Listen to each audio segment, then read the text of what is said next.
cher à exploiter. Combien d'entre vous auraient parié sur ce pays? Pas beaucoup, n'est-ce pas? Pourtant, c'est en 1960 que l'émir, là je vais devoir lire son nom parce que c'est un peu compliqué, l'émir Ahmad bin Khalifa Al Thani prend le pouvoir pendant que son père est en Suisse, certainement en train de se faire masser les oreilles,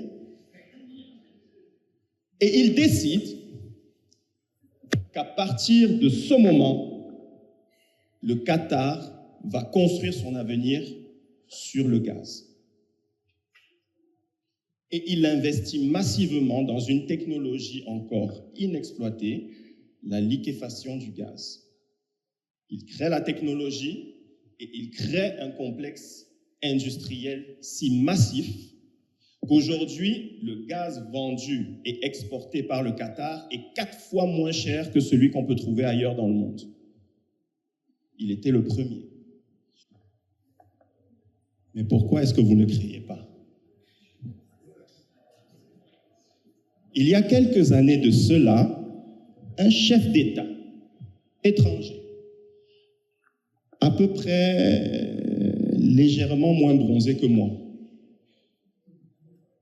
s'est retrouvé devant un parterre de chefs d'État africains pour leur dire que l'Afrique n'est pas rentrée dans l'histoire.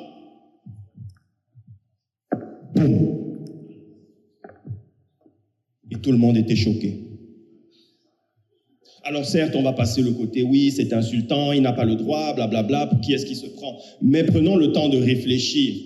Et à certains moments, il faut accepter la blessure pour comprendre la leçon qu'il y a derrière. Est-ce qu'il a tort? Oui, parce que c'est vrai, c'est un peu mitigé. C'est un peu mitigé.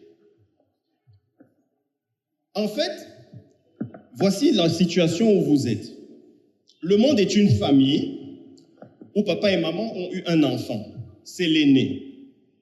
Quand le deuxième est né, le premier de la famille avait déjà femme, enfant, travail, situation familiale, à tel point qu'il était même capable déjà de prendre en charge ses petits frères et sœurs. Cet aîné, c'est vous. C'est l'Afrique. Quand les autres sont venus, ils ont décidé que je vais manquer de respect à ce grand frère, il ne va pas comprendre ce qui va lui arriver. Et ils ont réussi.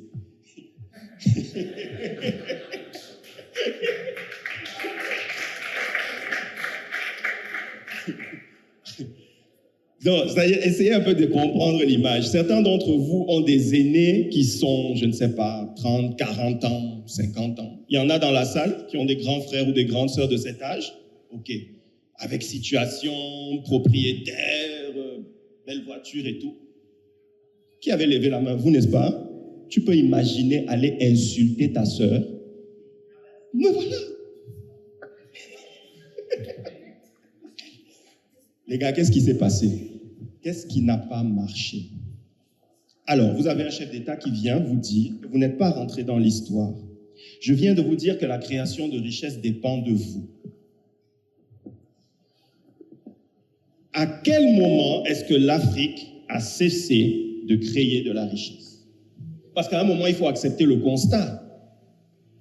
C'est vrai, la création nulle n'existe pas. Il y a un minimum de richesse qui est créé, même dans la société la plus artisanale qui soit. Évidemment.